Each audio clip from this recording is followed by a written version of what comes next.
네, 안녕하세요. 이번에 리뷰할 논문은 Humanoid Locomotion and Manipulation, The Current Progress and Challenges in Control, Planning and Learning입니다. 서베이 논문인데 이제 이걸 본 이유는 어, 조금 연구를 위해서 논문을 위해서 노벨티를 좀 찾기 위한 전체적인 휴머노이드 로코 매니플레이션에 대한 흐름을 파악을 해보고 이러려고 했는데, 일단 먼저 말을 하면 이제 내일 아마 리뷰를 하겠지만 내일 리뷰할 이제 V&A에 대한 전반적인 논문, 이제 서베이 논문, 그게 더 적합하지 않았을까. 오늘은 이걸 봤는데 좀 더 이거는 하드웨어적인 내용을 다루고 있는 것 같아서, 물론 소프트웨어에 대해서도 많이 나오긴 하지만 좀 접촉 이런 좀 측면에서 많이 보는 것 같고, 그래도 또 이제 도움이 되니까 네, 그럼 한번 리뷰를 해보겠습니다. 먼저 서베이가 이제 문제로 삼는 이제 지점은, 휴머노이드는 이제 사람을 위해 설계된 환경에서 사람 수준의 과제를 수행할 수 있는 잠재력을 가진다. 근데 논문이 이제 말을 하는 거는 로코모션 능력과 매니플레이션 이제 능력이 빠르게 각각 발전은 했지만 각각이라는 말처럼 이제 따로 발전을 해왔다. 그래서 이동과 조작을 동시에 하는 로코 매니플레이션이 어렵다. 이유는 두 가지인데, 먼저 물리적인 이유, 휴머노이드는 발로 딛는 지지 영역이 작고 무게중심이 높다. 동적 균형에 아주 불리한 몸이다. 그 다음에 이제 핵심인데, 초기 프레임워크들은 이동과 조작을 아예 분리해서 다뤘습니다. 걷는 과제에서는 상체를 곧게 고정해서 하체만 고려하는 이족보행 문제로 이제 단순화했다. 반대로 책상 위 조작 과제에서는 스테이셔너리, 그러니까 하체를 고정시켰습니다. 이제 이렇게 나누면 상체에 걸리는 외력은 다리 입장에서는 그냥 익스터널한 외력, 그러니까 외란일 뿐이고, 다리가 할 일은 그냥 균형 유지 뿐이다. 그러니까 지금 보시면 아시겠지만, 아이고, 보시면 아시겠지만 이제 로코 매니플레이션에서 뭐를 중점으로 할지에 따라서 한쪽을 조금 단순화했다. 이게 단점이라는 거죠.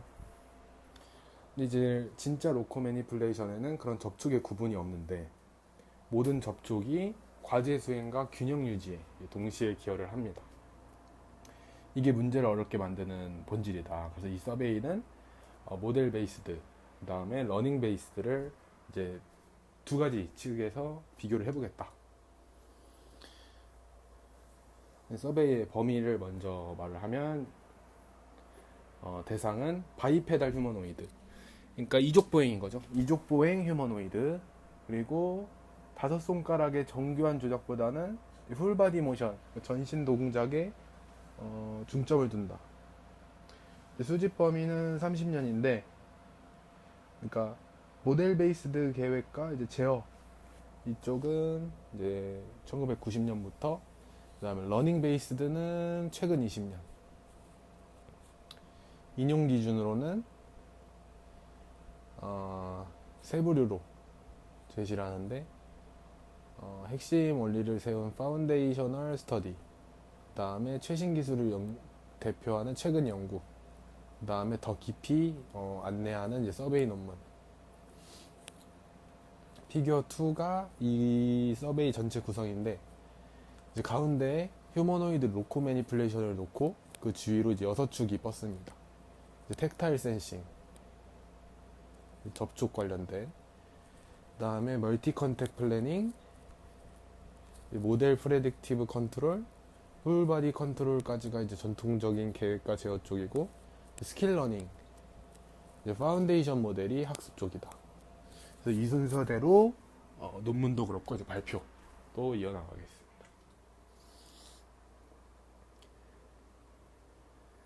이제 용어 구분, 먼저 용어 구분을 하겠는데, 첫째, 풀바디 매니플레이션.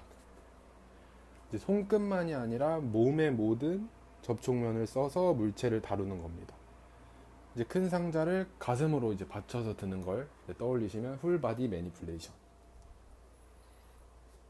그다음 이제 로코 매니플레이션은 로봇이 이동하면서 동시에 물체를 조작하는, 이제 그림 B에 해당하죠. 그럼 이제 세 번째는 풀바디 로코 매니플레이션. 이제 둘의 교집합. 가슴이나 다리 같은 면을 쓰면서 이동까지 하는 경우. 이제 피겨 3가 이제 그걸 해놨고, 논문은 이 관계를 테이블 1으로 정리를 해놨는데, 첫 번째 이제 촉각. 서베이가 별도의 절을 할애한 이유를 먼저 말씀을 드리면, 시각과 프로프리오셉션, 그러니까 이제 자기 수용 감각이요. 자기 몸 상태 감각은 이미 기존 문헌에서 충분히 리뷰가 됐는데, 촉각은 접촉 정보를 직접 잰다는 고유한 강점이 있는데도 기존 휴머노이드 문헌에서 상대적으로 주목을 덜 받았다. 세 가지 영역으로 촉각을 나누는데, 손에 감지한 접촉력이 포스 제어나 임피던스 제어 루프의 실시간 피드백으로 쓰입니다. 미끄러짐, 그러니까 슬립을 감지해서 파지력을 조절하는 것도 여기 들어갑니다. 그 다음에 이제 발바닥에서는 지면 반력과 지형 특성을 직접 잴 수 있습니다. 시각이 이제 시각이나 이제 프로프리오셉션, 그러니까 자기 수용 감각은 간접 조작만 가능합니다. 다만 논문은 이 영역이 아직 크게 미탐구 상태다. 휴머노이드는 다리 둘뿐이고 무거워서 간헐적으로 땅에 닿을 때 충격량, 전달력이 크고 그래서 발 센서를 만들기가 더 어렵다라는 이유도 밝힙니다. 전신 촉각은 팔, 다리, 몸통까지 덮는 건데, 아이쿠브나 림시 같은 로봇이 전신 컴플라이언스를 달성해서 몸 전체 영역의 접촉력을 제어한 사례를 듭니다. 한계도 말을 하는데, 촉각 기반 조작은 아직 파지, 굴리기, 밀기, 집어넣기 같은 단순 동작에 머물러 있다. 이제 모델 베이스 쪽인데 두 장에 걸쳐서 말씀드리겠습니다. 먼저 접촉 계획입니다. 로코 매니플레이션에서 플래너는 로봇 상태 계정만 이제 트래젝토리만 정하는 게 아닙니다. 어디에 닿을지, 어떤 접촉 모드일지, 얼마의 힘으로 닿을지까지 정해야 됩니다. 그래서 이제 열린 문제가 나오는데, 접촉 계획과 전신 궤적 계획을 따로 하지 말고 동시에 풀자는 게 컨텐트 임플리시트 플래닝입니다. 사람이 접촉 순서를 미리 정해주지 않고 최적화가 알아서 정하게 하는 겁니다. 어려운 점은 두 가지인데, 계산 부담이 크고 가능한 접촉 모드 순서가 조합적으로 너무 많다. 다음이 이제 NPC. 미래 일정 구간을 예측해서 최적 궤적을 풀고 그중 맨 앞 한 스텝만 실행하고 다시 푸는 걸 반복하는 제어입니다. 논문은 이걸 이제 동역학 모델의 선택에 따라 세 갈래로 또 나눕니다. 단순화 모델은 로봇을 강체 하나로 보는 SRBM, 역진자로 보는 LIPM을 씁니다. 싸고 빠르지만 접촉 상호작용이 작용 표현이 제한적이다. 전신 모델은 유연하지만 비선형이고 비블록이라 실시간 계획이 어렵다. 특히 짐을 나르는 것처럼 물체 동역학과 안전제약까지 모델링해야 하는 고자유도 휴머노이드에서 문제가 됩니다. 이제 혼합 정밀도 모델은 절충안입니다. 가까운 구간은 정밀 모델로, 먼 구간은 단순 모델로 두어서 근거리 정확도를 지키면서 긴 구간을 봅니다. NMPC를 빠르게 만드는 방법으로는 문제 구조를 활용하는 것, 메시점 선형화하는 것, 이전 해를 초기 값으로 재사용하는 웜스타트가 정리되어 있습니다. 수치 하나를 말씀을 드리면 GPU 가속 QP 솔버인 렐루 QP는 고차원 균형 과제에서 컨벡스 NPC의 실시간 제어 주파수를 206Hz에서 최대 2600Hz까지 끌어올렸습니다. 피겨 5를 보시면 이 그림이 로코 매니플레이션 계획 기법들을 정리한 겁니다. 모델 베이스 때 두 번째, 풀바디 컨트롤. 이제 NPC와 헷갈리기 쉬운데 논문이 이제 차이를 두 가지로 말을 해줍니다. 첫 번째로 NPC는 미래 구간 전체를 푸는 리시등 호라이즌 문제인데, WBC는 지금 이 순간만의 순간 제어를 풉니다. 두 번째, MPC의 모델은 선택에 따라 다양하지만 WBC는 보통 풀 오더 알루어 라그랑지안 동력학, 즉 완전한 전신 동력학을 씁니다. WBC는 두 계열로 나뉘는데, 폐형식 접근은 인버스 다이나믹스 제어나 오퍼레이셔널 스페이스 컨트롤이 대표적입니다. 태스크의 우선순위를 매기고 낮은 우선순위는 높은 우선순위의 눌 스페이스 안에서 푸는 방식입니다.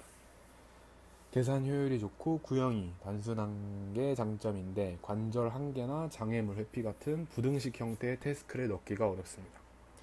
그래서 최적화 기반, 특히 QP로 푸는 쪽이 늘었습니다. 태스크를 모듈처럼 넣고 뺄 수 있고 부등식 태스크도 다룰 수 있습니다. 충돌하는 태스크를 푸는 방식은 둘인데, 계층 QP는 우선순위를 엄격히 보장하지만 QP를 여러 번 풀어야 해서 무겁고, 가중치 QP는 한 번만 풀어서 빠르지만 태스크가 많아지면 가중치 조정이 부담스럽고, 낮은 우선순위 태스크가 높은 우선순위 태스크를 방해할 수 있다. 그래서 피규어 7이 이 그림이 그 분류입니다. 이제 학습 쪽입니다. RL은 정확한 동력학 모델도 시연 데이터도 필요 없다는 게 장점입니다. 대신 보상 함수를 정교하게 설계해야 하고 표본 효율이 나쁩니다. 논문의 평가는 좀 별로 안 좋은데, PPO나 SAC 같은 대중적인 알고리즘이 대부분 휴머노이드 로코 매니플레이션 과제에서 실패한다. 이유로는 과제 자체의 복잡성, 표본 비율, 그리고 보상이 드문드문 지어지는 스퍼스 리워드 설계를 듭니다.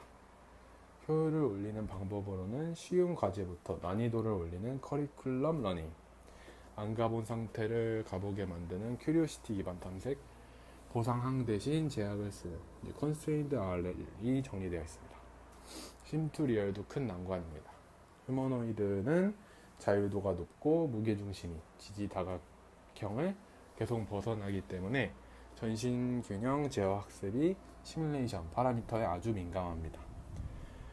대응책으로는 도메인 랜더미제이션이 가장 널리 쓰이는데, 범위 설정이 까다롭습니다. 범위가 넓으면 정책이 아예 학습이 안 되고, 좁으면 실물로 전이가 안 됩니다. 이 절의 결론이 실제 세계에서 RL로 로봇을 학습시키는 것은 현 단계에서는 거의 실용적이지 않다. 그래서 심투리얼 갭이 RL의 아킬레스건이고, 제한적이지만 도메인 안에 실생의 데이터를 쓰는 IL, 이미테이션 러닝이죠. 모방학습이 선호되게 되었다. 그래서 그림이 스킬러닝 접근 전체 구성인데, RL은 레퍼런스 데이터가 필요 없고, IL은 4가지 데이터 출처를 쓴다는 구도입니다. 그리고 몸의 형태, 차이나 심투리얼 갭, 격차가 클수록 그 데이터로 배우기 어려워진다는 것까지 그림에 담겨 있습니다.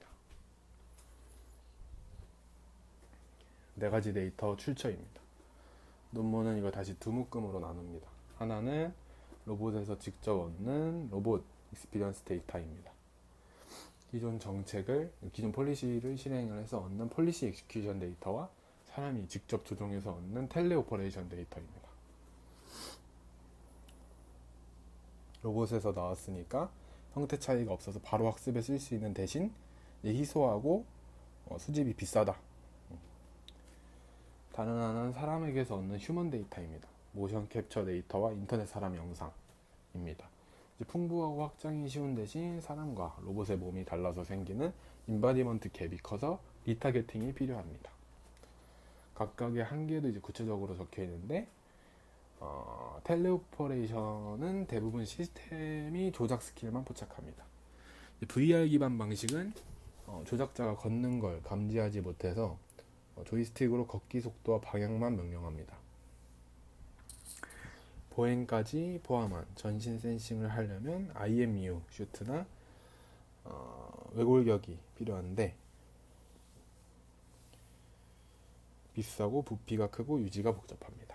사람 데이터의 한계는 더 근본적인데, 사람 데이터는 자세 정보 위주라서 감각 입력과 행동 출력이 없습니다. 특히 상호작용할 때 촉각이나 힘 측정이 없어서 물리적 접촉이 많은 로코 매니플레이션 학습을 제안합니다. 피규어 이제 10. 이 그림이 사람 데이터를 쓰는 파이프라인입니다. 무전 캡처로 직접 기록하거나 2차원 영상에서 이제 3차원 동작을 복원을 하고 그걸 로봇으로 리타겟팅해서 IL을 씁니다. 논문이 데이터 부족에 대해서 하는 주장은 중심 질문은 사람 동작의 어떤 측면을 로봇에게 배우게 할 것인가. 지금 데이터 수집 방식은 사람의 관절 자세만 포착하니까 사람이 무엇을 하는지만 배우게 합니다.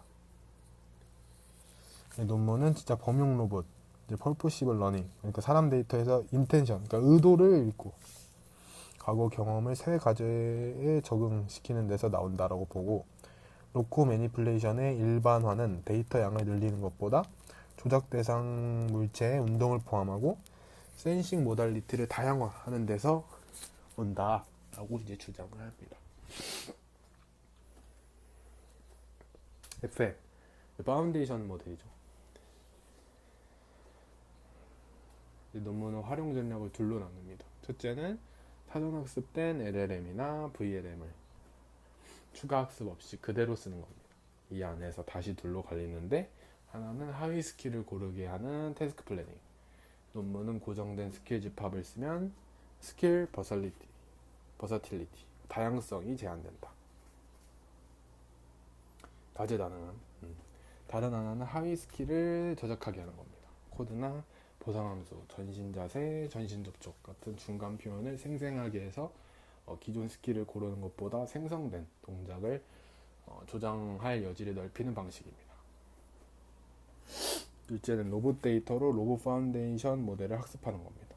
논문은 이걸 VLA 모델이라고 부릅니다. 여기서도 두 갈래인데, 상위 VLM과 하위 제어 정책을 결합하는 계층적 방식과 액션을 토큰으로 직접 출력하는 엔드-투-엔드 VLA 방식입니다. 그래서 피규어 13.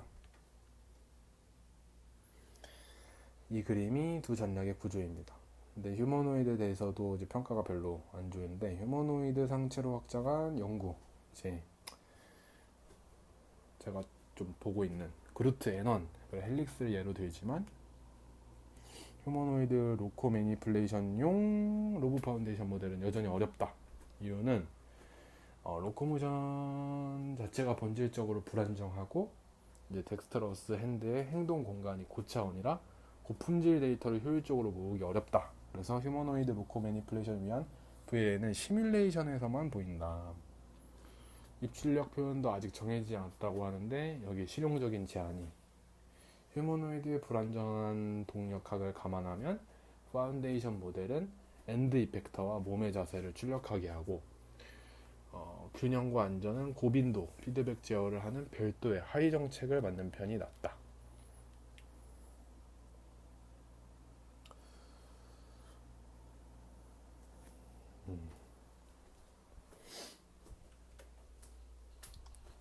그래서 이제 결론에 해당하는 내용인데, 이제 비교 축은 멀티모달 센서 입력을 넣을 수 있는지, 제어가 얼마나 견고한지, 동작이 얼마나 정확한지, 실시간으로 돌 수 있는지, 버사틸리티와 제너럴라이지빌리티, 일반화죠, 어떤지. 결론은 러닝 베이스드 방법은 RL을 통한 이제 로보토니스와 IL을 통한 버사틸리티에서 우수하고, 모델 베이스드 접근은 동작 정확도에서 유리합니다. 이제 논문이 이제 좀 단서를 다는데, 이제 보고된 성능의 다수가 일화적이고 구현의 크기에 의존해서 구체적인 수치 비교가 어렵다. 이걸 앞서 지적한 로코 매니플레이션 전용 벤치마크의 부재.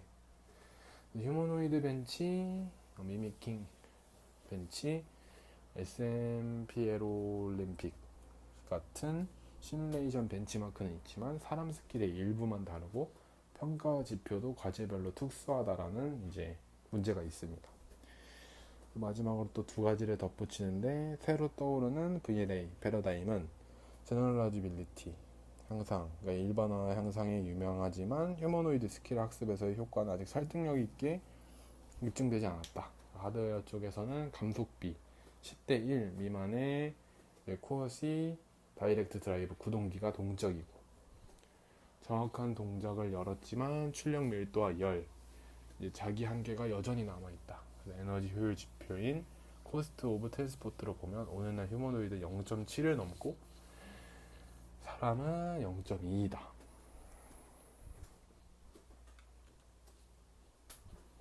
정리를 하면 이 서베이는 따로 발전해온 두 패러다임을 로코 매니플레이션이라는 하나의 축 위에 올려놓는 논문입니다. 모델 베이스드 축은 다접촉 계획, MPC, 홀바디 컨트롤로 이어집니다. 적촉 모드의 조합 폭발과 계산 부담이 병목이고 동작 정확도에서 유리합니다. 이제 러닝 베이스드 축은 RL, 그다음에 IL, 파운데이션 모델로 이어집니다.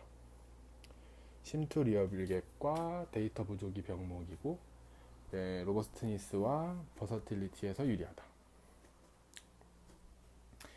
이 논문은 그 사이를 메울 자리로 풀바디 텍타일 센싱이라는 모달리티를 제시하고, 남은 공백으로는 로코 매니플레이션 전용 벤치마크의 부재, 그 다음에 휴머노이드용 VLA가 아직 검증되지 않았다라는 점을 한계로 듭니다.